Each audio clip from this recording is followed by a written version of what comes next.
Thank you, Zia Sahab, for this enlightenment. Everyone who's heard the speech would have no doubt about the role of ICMA Pakistan with reference to world economy, Pakistan economy, and FRED.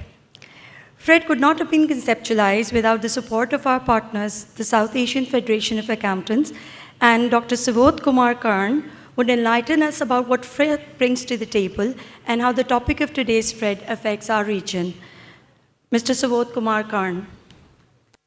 Today, FRED conference, chief guest, Madam Samsad Akhtar, Director Governance Global Practice of the World Bank Group, Mr.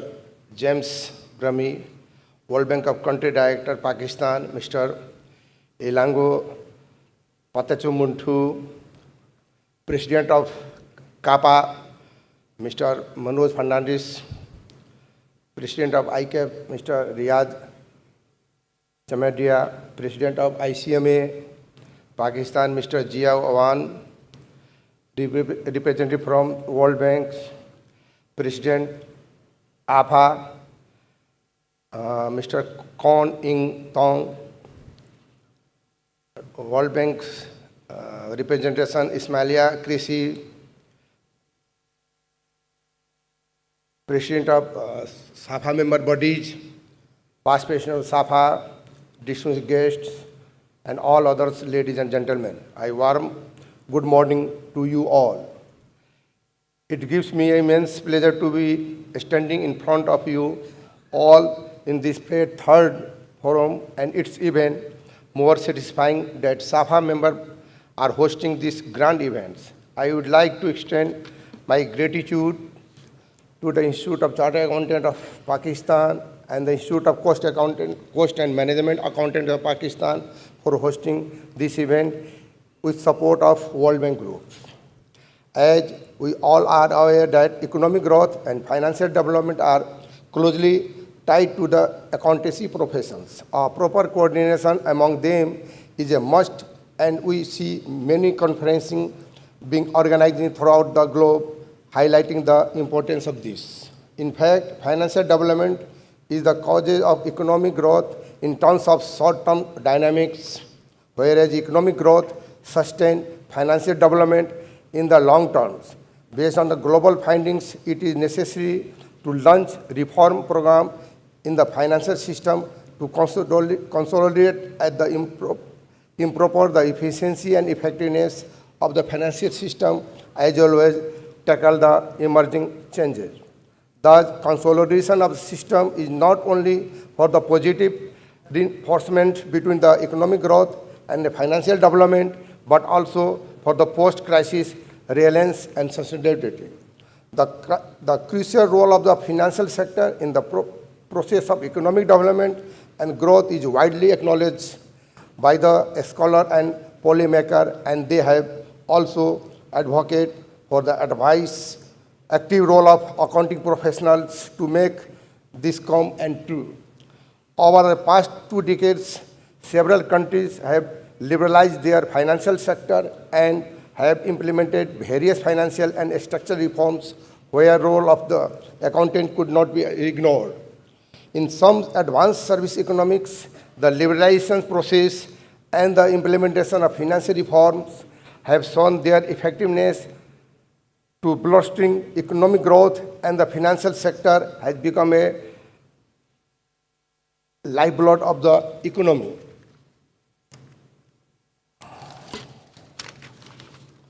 In this context, I am of opinion that well-developed financial system can contribute efficiently in promoting economic prosperity and development, which is needed for all of nations in South Asia.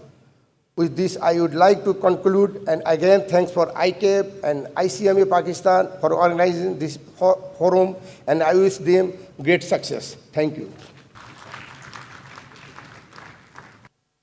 CAPA represents 31 national professional accountancy organizations, and its president, Mr. Manoj Fernandez, could not be with us today, but he's agreed graciously to join us via video link. Honorable Chief Guest, Madam Samsad Akhtar, distinguished officials from World Bank, President ICAP, Mr. Riaz, also Director of Qatar, President ICAP, President of SAFA, President AFA, who is also present there, distinguished board member of Icap, distinguished POUC chair and past chair of SAFA, Mr. Arjuna, distinguished guests, ladies and gentlemen. It's my privilege to join this three conference being hosted by ICAP and ICAA. Virtually, unfortunately, I could not travel and be present with all the ladies and gentlemen there in the beautiful city of Karachi, where I had the occasion to travel earlier. And honestly, I was looking forward to be present there today. But for reasons beyond my control, I am forced to join you virtually. Be that as may, I am very delighted to see that FRED 3 is being organized by ICAP and ICMA Pakistan with the support of the CAPA, SAFA and AFA. FRED, as was mentioned, is Financial Reforms for Economic Development. We as professional accountants can play a very important and pivotal role in the economic development of our countries. This is the third FRED which is taking place. The first one was, as was mentioned earlier by other guests too, in Colombo, then in Kuala Lumpur, and today in Karachi. I wish this FRED 3 a grand success. Very ably topics have been selected. Very distinguished faculties are going to address on this subject. We need to remind ourselves that resources are limited for each of the jurisdictions. It is essential that we capitalize on these resources in a fruitful manner, in an optimal manner, so that the overall economic development of these regions can take place. I wish FRED 3 a grand success, and I thank the organizers for enabling me to join through this online facilities. Thank you. Thank you very much, Mr. Manoj. Just a resonating sound today.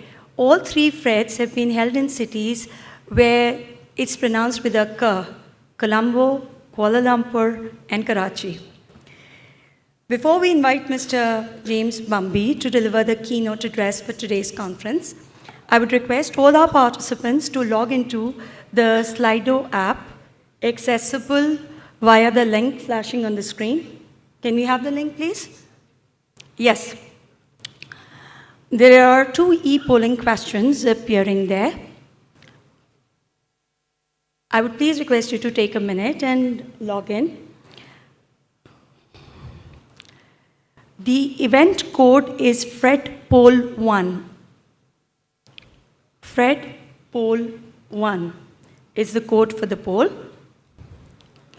And the 2 questions that are being posed there is, what is the global infrastructure financing investment gap to achieve 2030 Sustainable Development Goals, and the infrastructure financing gap in Asia to attain 2030 Sustainable Development Goals. Please vote in your answers while Jim would be delivering his speech, and we would discuss the answers later. Would we be discussing them? Let's see.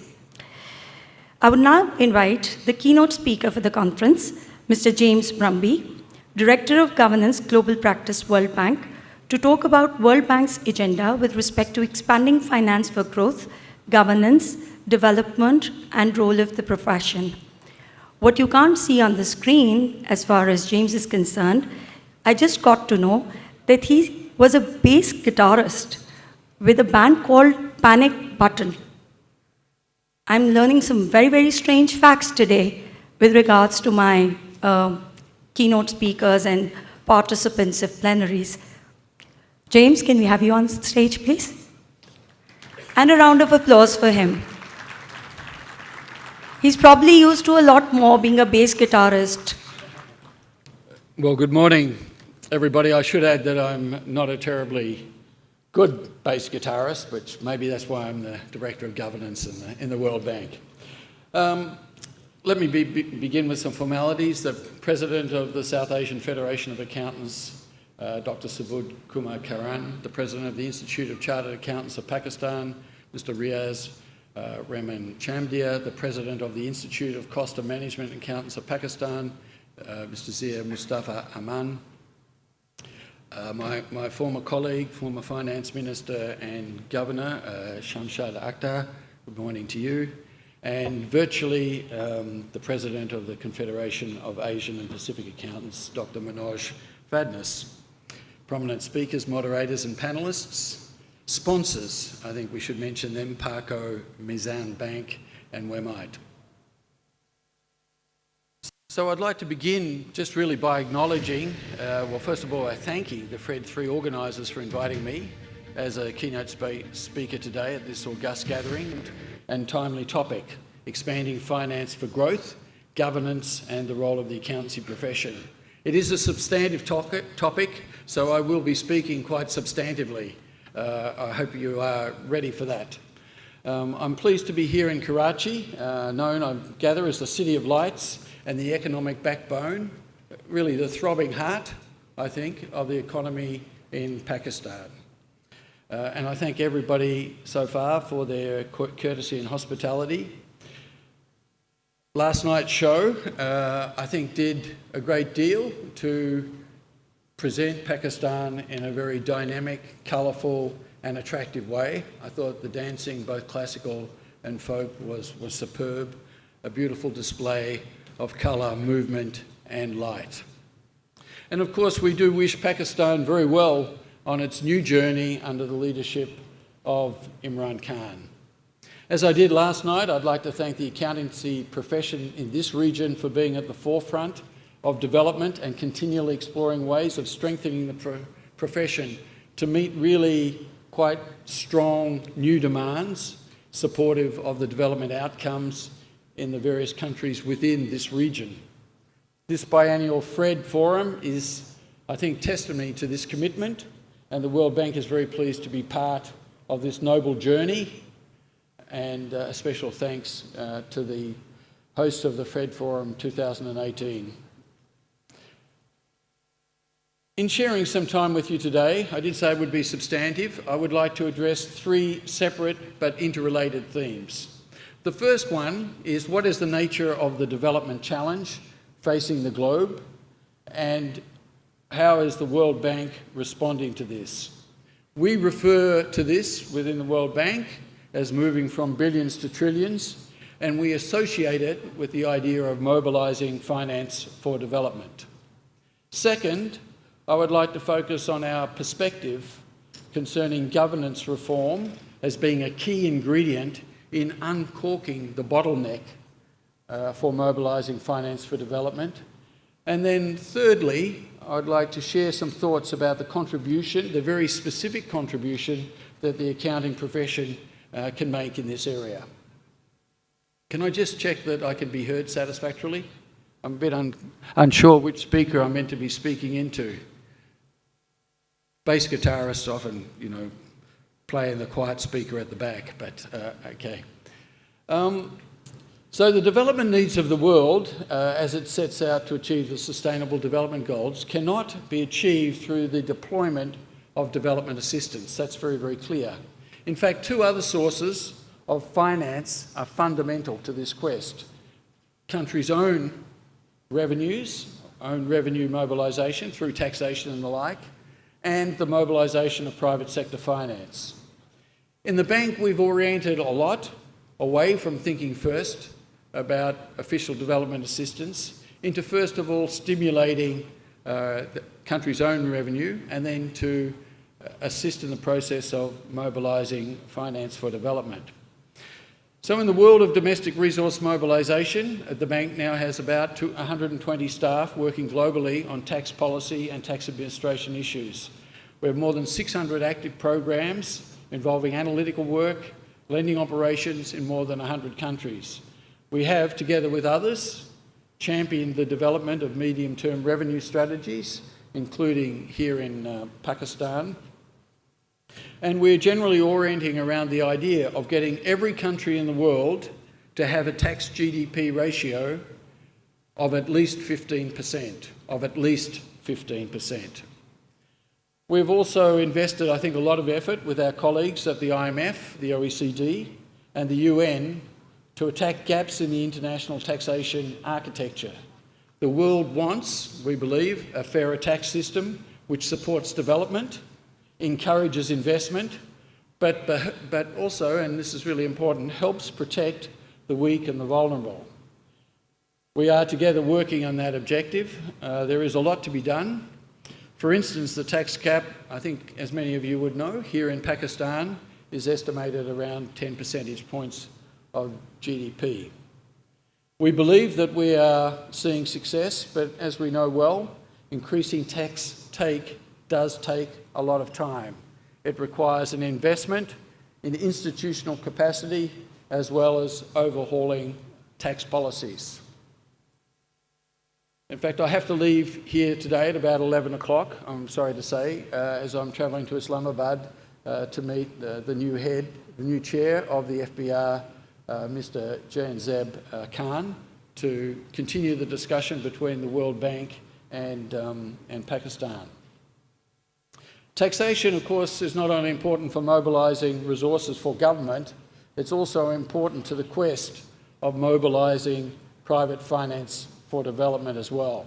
Private investors typically want certainty in the tax environment where rate and policy changes are well thought through and well communicated, and where the actions and operations of the tax administration itself are transparent and make tax compliance a sensible choice. Countries are putting a lot of effort into this, and accountants have a key role. But while domestic resource mobilisation can assist greatly in supporting the Sustainable Development Goals, much more is needed. In infrastructure alone, the estimated global need is 57 trillion of spending to meet the infrastructure gap, with, for instance, close to 17 trillion in roads alone. Now, these estimations, they are not an exact science because the numbers are so vast and need is not exact, but the order of magnitude is nevertheless completely stunning.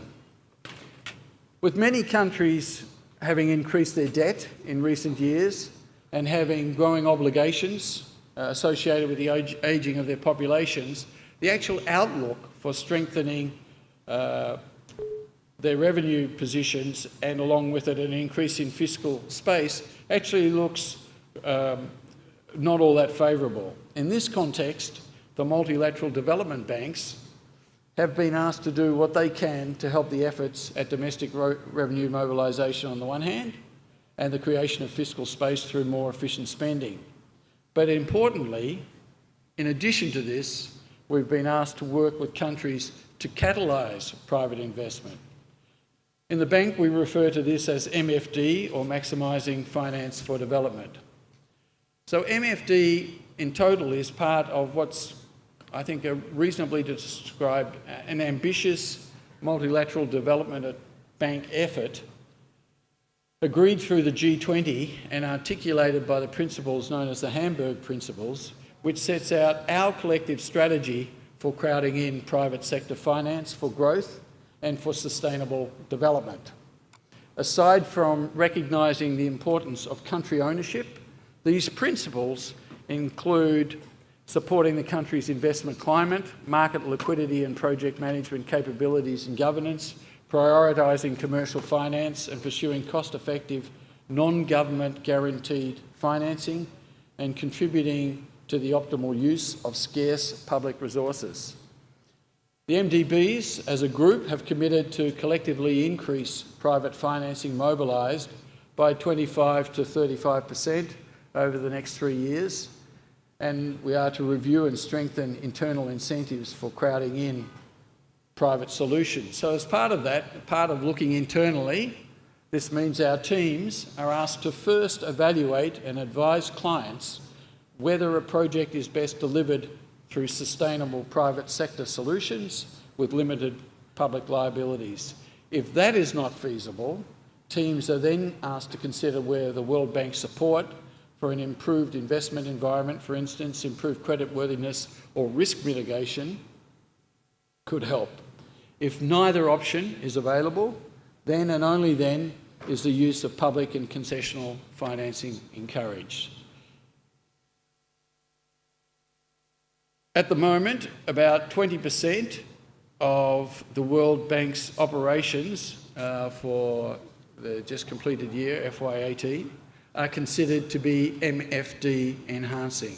That includes directly MFD enhancing and indirectly MFD enhancing. So what sort of projects are involved? The projects include water sector reforms, for instance, in Benin, in Kenya and Uruguay, and power industry reforms and operations in 10 countries.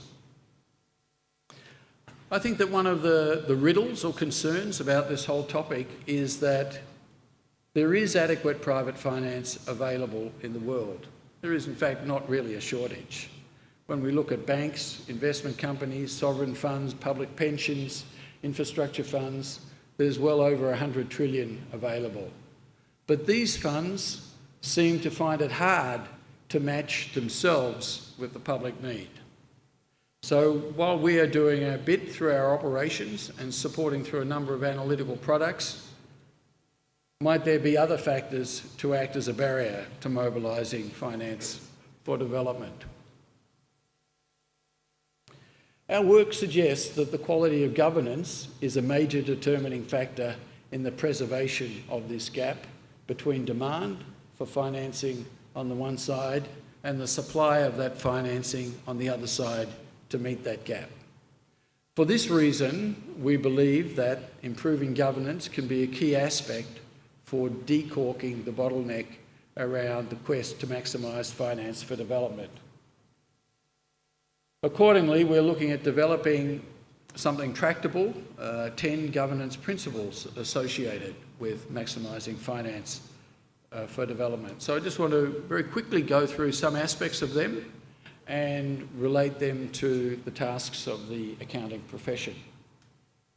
So while the first 5 principles broadly use the public investment cycle as the organising framework, the 6th covers the activities of entities providing infrastructure services, while the 7th to 10th principles cover key cross-cutting governance elements such as transparency, public participation, social and environmental concerns and integrity.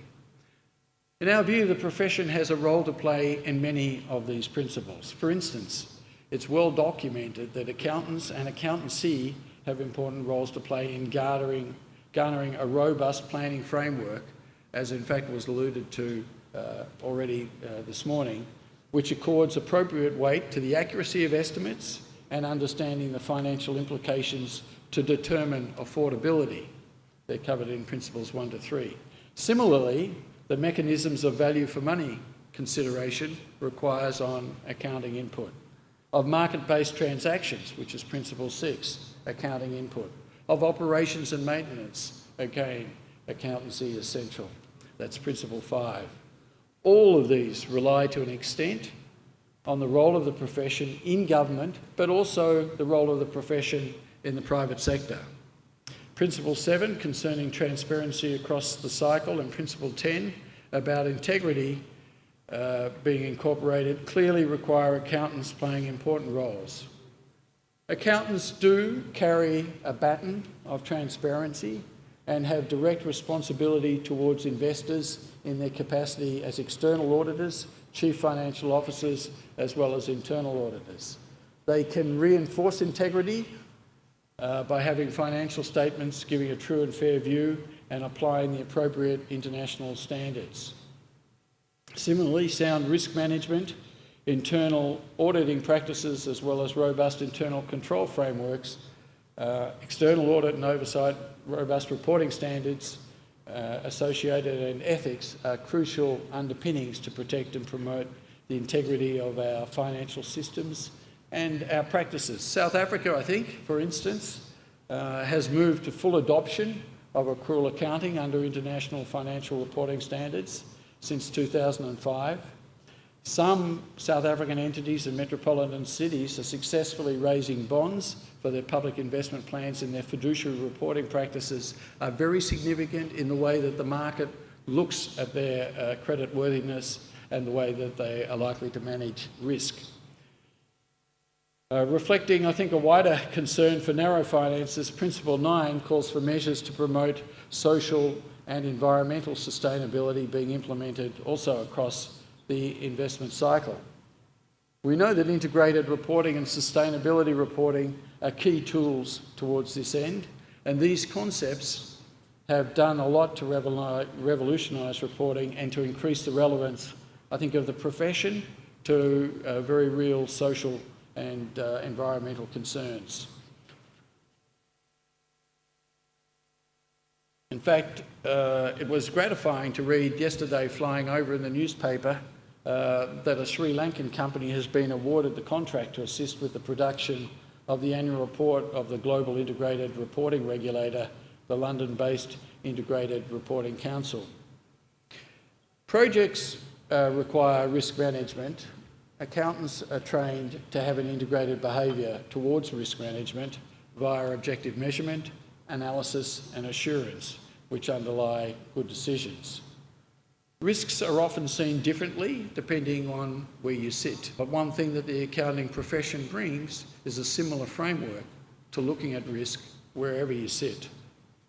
This is important. The IMF and the World Bank, working together, have identified 52 risks across 11 categories that are associated with PPP contracts.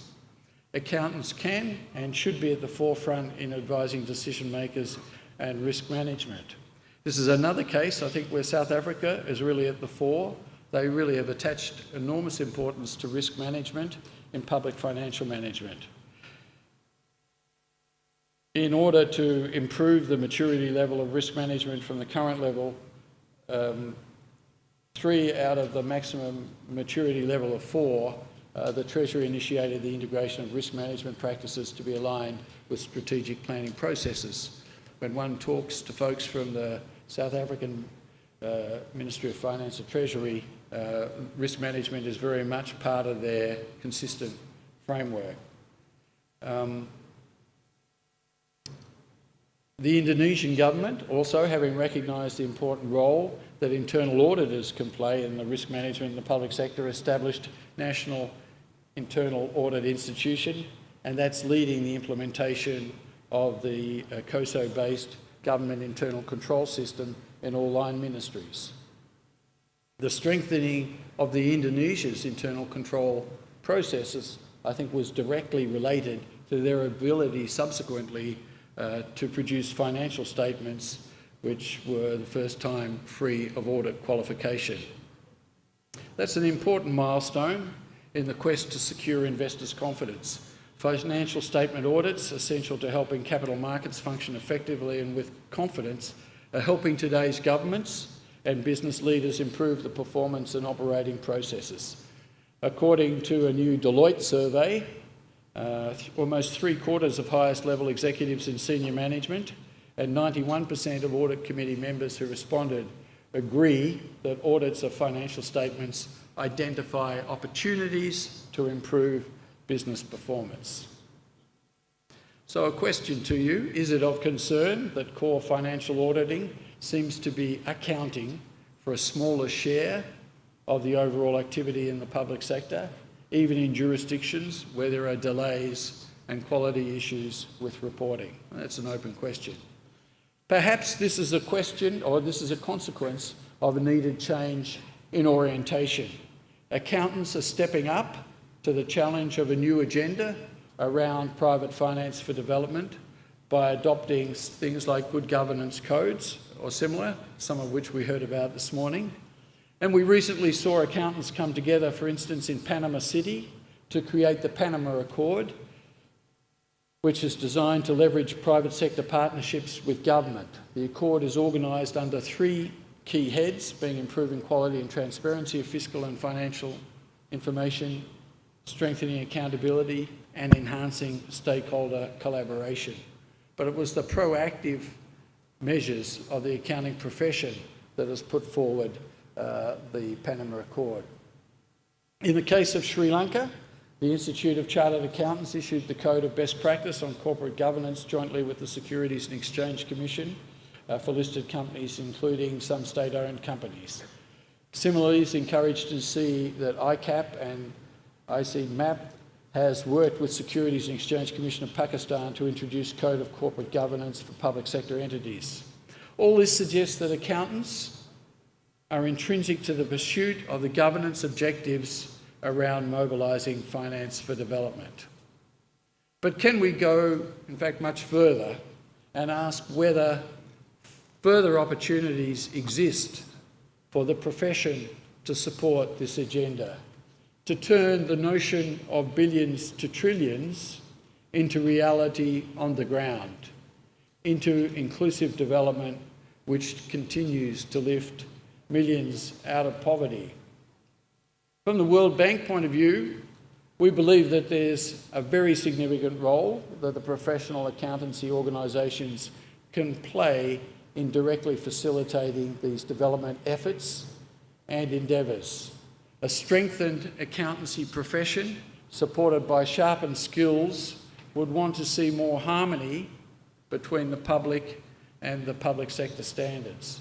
Alignment of public and sector reporting standards takes place when a country adopts IFRS and IPSAS, both harmonised against accrual concepts, including the recognition of assets and liabilities.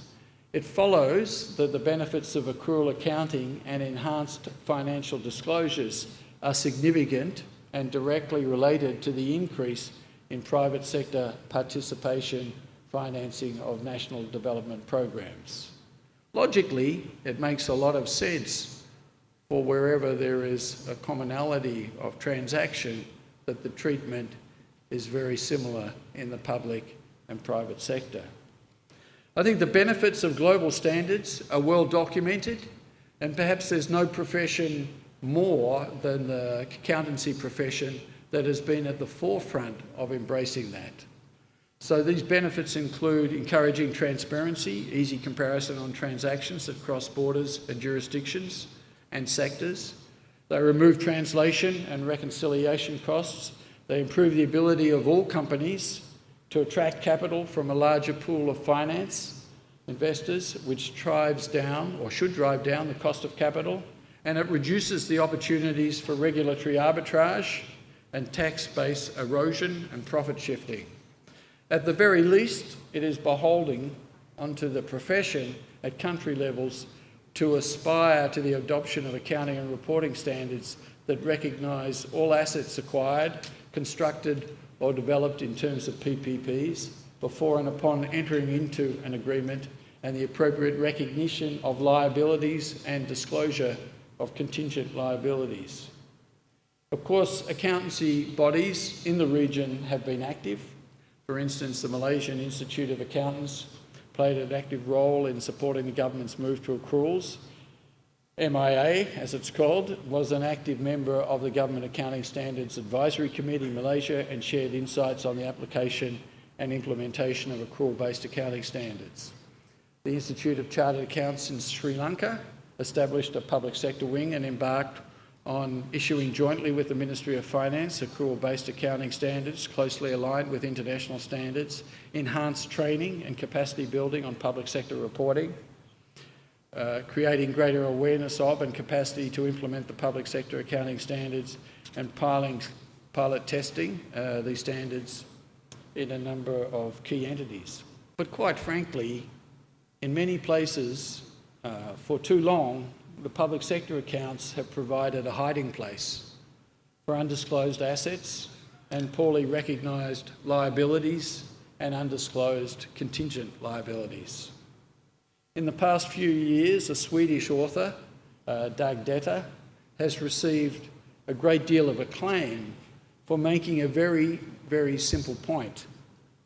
In many countries, a major contribution can be made to narrowing the infrastructure gap by just rearranging the balance sheet, by moving poorly used and maybe not recognised assets onto the balance sheet and realising them so that their associated value can be put to a better social and economic use.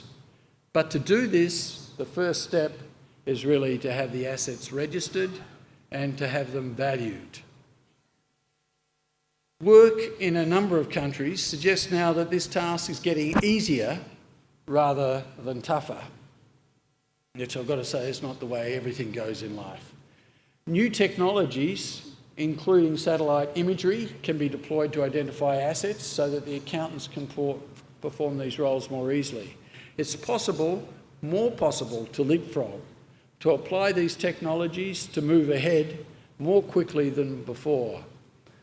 Where there is a will, there is generally a way. For instance, in Mexico, subnational governments take more care now to register their assets that they've found themselves underinsured after natural disasters. So that has created the will, and the way exists through technology and applying appropriate standards.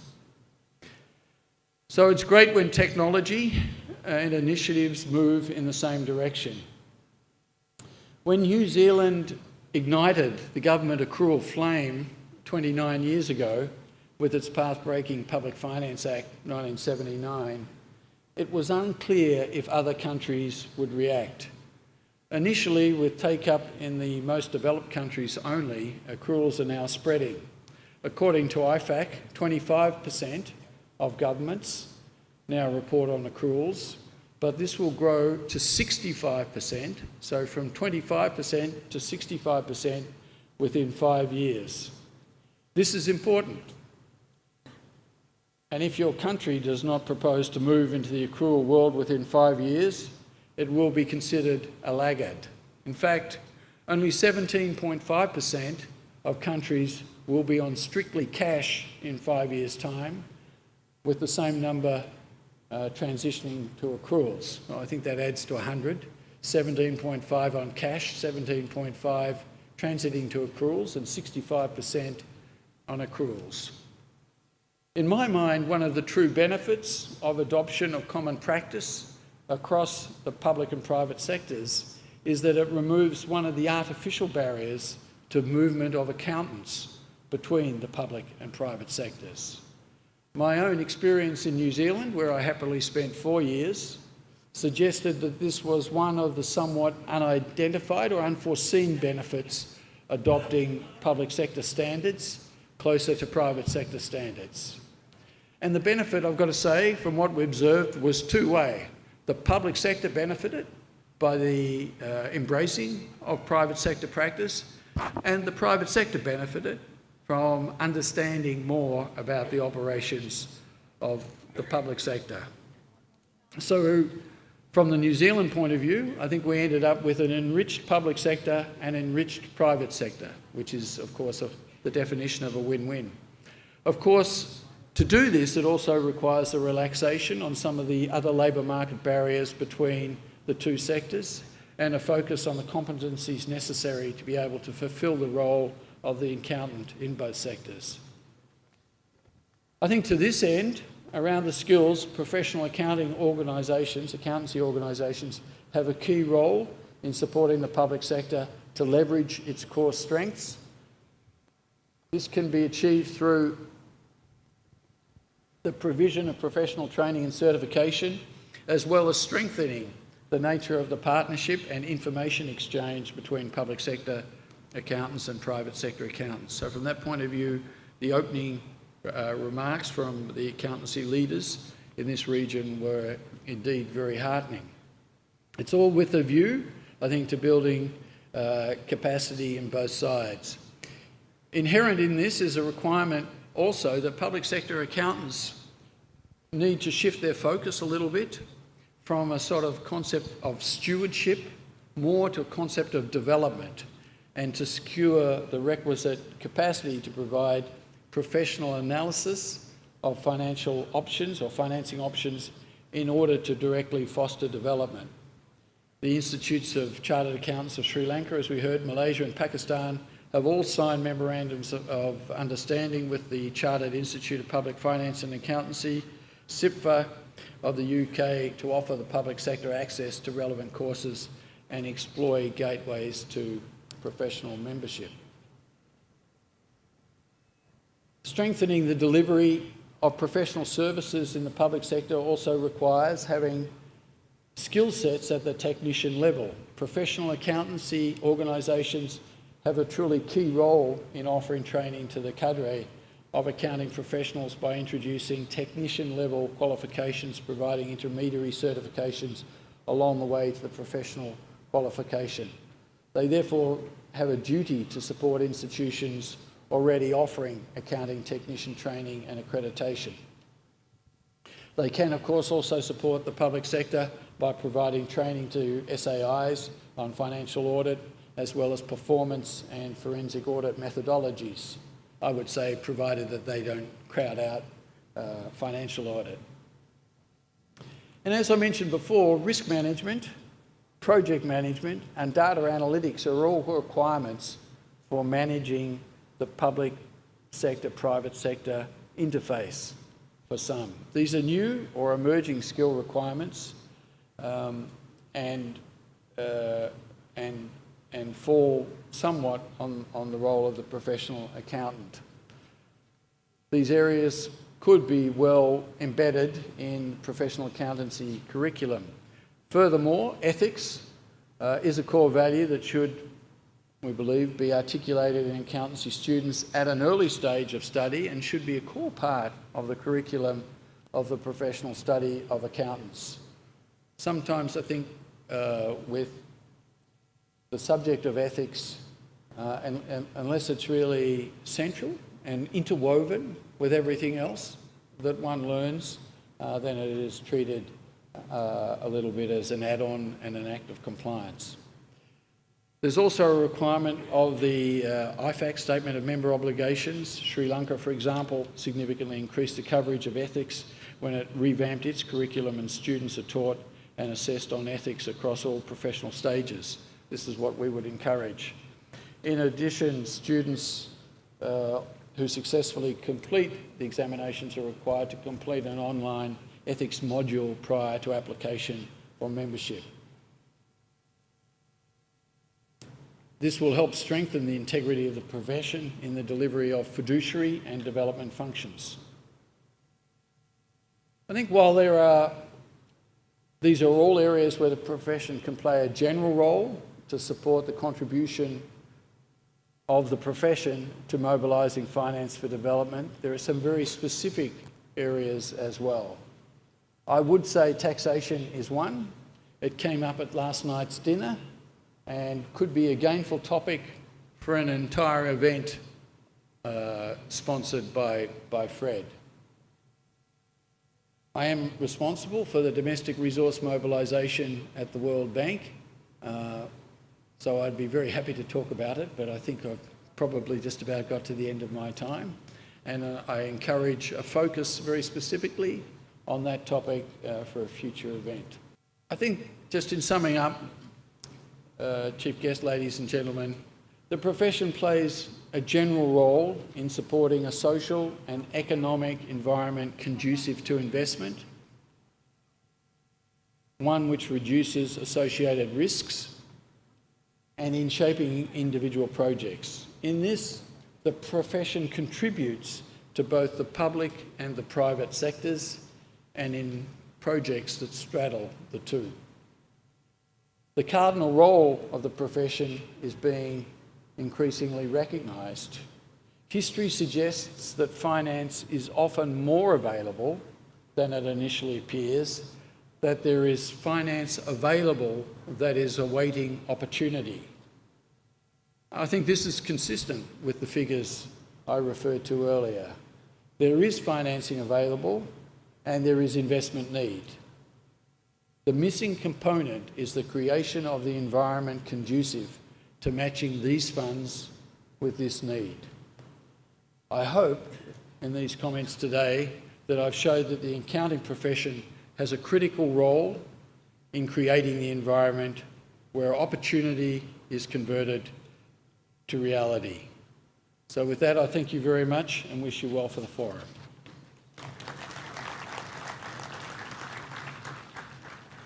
The key message of Jim's speech to me was that availability of finance and has to be moderated by governance, and that is the key to bridging the gap between demand and supply of development finance.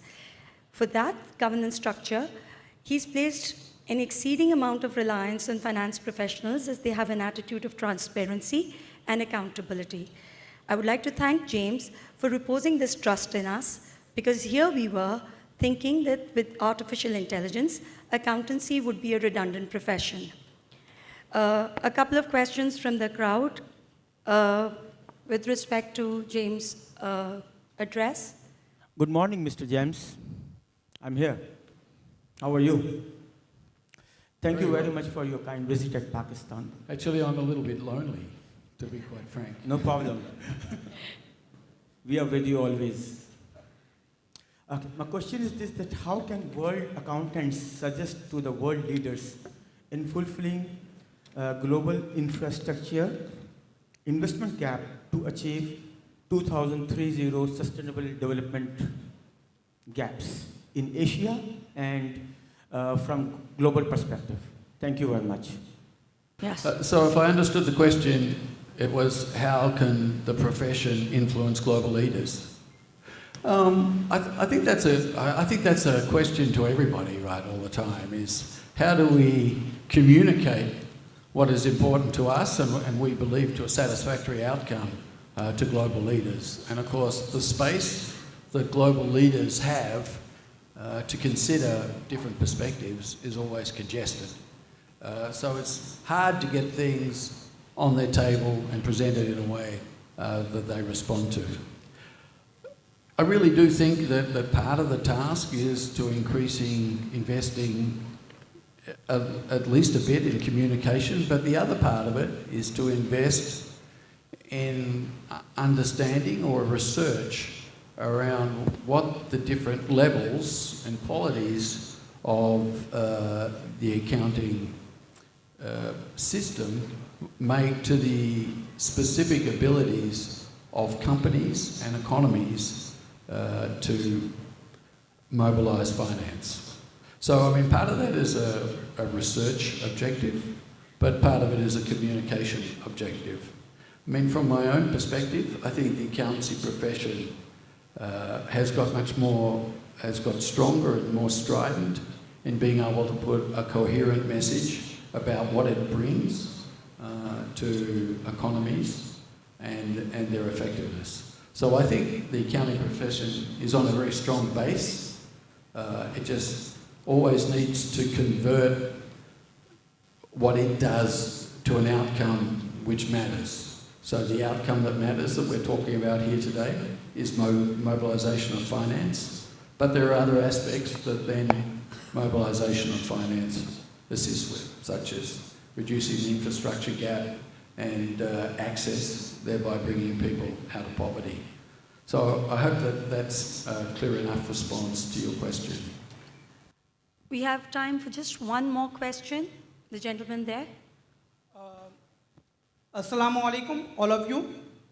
My name is Amir Nadeem, and I am an associate member of ICMAP. In a lot of conferences, we discuss about AI and big data also. We discuss here how many investment in finance field. So my question is that Cisco is one of the renowned company of the world who Cisco says that in 2020 lot of devices connected in the world, approximately 50 million devices connected in the world. So Cisco focus on the web of things. Lot of devices connected, but nowadays devices not connected or not communicated to each other. But after 3 to 4 years in 2020 or in 2021, lot of devices in the world. So why we should not discuss about or why should not be invest in devices or focus on these things? Please share your views. Can we have another question so that somebody from this side, so that James can answer both of them simultaneously? James, would you like to respond to that question? Yes, certainly. Thank you for the question. I think with a topic like I was presented today, you make a decision about where you're going to focus. Certainly a very important part of the Maximising Finance for Development consideration is that it embraces disruptive technologies. So that's part, if you like, of our logical chain in the World Bank and in the multilateral development banks in supporting MFD. It is to support also the application of what are now being called disruptive technologies. I did allude, I think, in once or twice to the fact that these disruptive technologies are changing some of the ways that we can go about quite core or instrumental things and leading to a change of orientation, perhaps in the way we execute some tasks. For instance, I did a little bit of work in the Philippines and they were able to photograph the size of their road network to such a degree of accuracy that it was quite clear that some of their roads were made a little bit narrower than they should have been. So the contracts, in a sense, were not delivered in the way that they should have been. In a sense, depending on how you do that, that can be a big data response or it can be a managed response. So I think that would be a very good other topic for an event like FRED. I don't know if that's been covered in the past, but it is about, I think as you're suggesting, it is about embracing disruptive technologies because if you don't embrace them, they will embrace you, and it's probably better to embrace them. James, I have a question for you, and that is specific to the Pakistan perspective. We talked about the supply of development finance, and that comes mainly through taxation. And then the governance structure, that was the PPP audit that you talked about. What role do you think that the FBR or the Auditor General of Pakistan office has to play in that regard? You are going to Islamabad, I believe, so would you be having a chat about that? Look, I think Auditors General are incredibly important in all of this. As I tried to allude, the role they play, not only in financial auditing of, say, the financial statements of the entities of the state, but as much as anything, as a leader and an inspirer and a value setter are also incredibly important. Some of those things are difficult to observe, but they're extremely important. As I mentioned in my address, this event in Indonesia, where they had their first clean financial statements, was a very, very big thing to them and to the way that the international capital market, I think, was viewing that administration.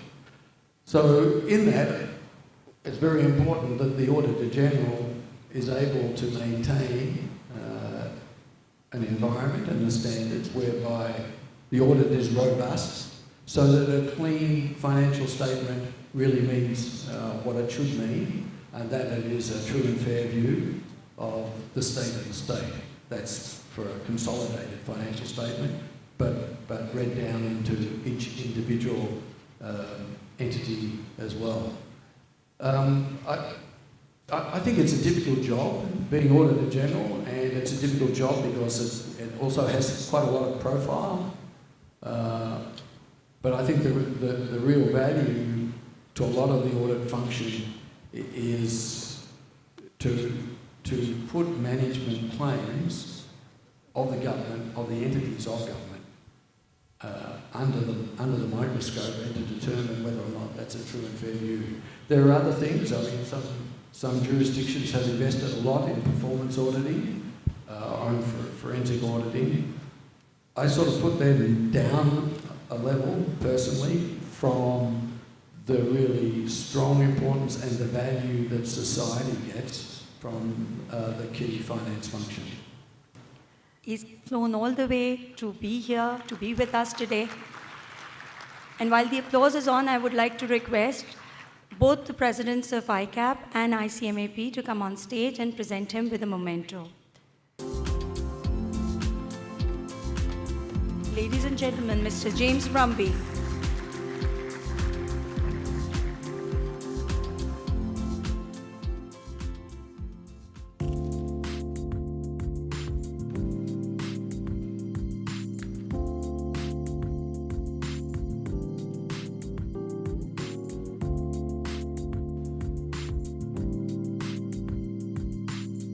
Today's mementos are being accompanied by what we call ajrak. It's a Sindhi stole, very traditional to our culture.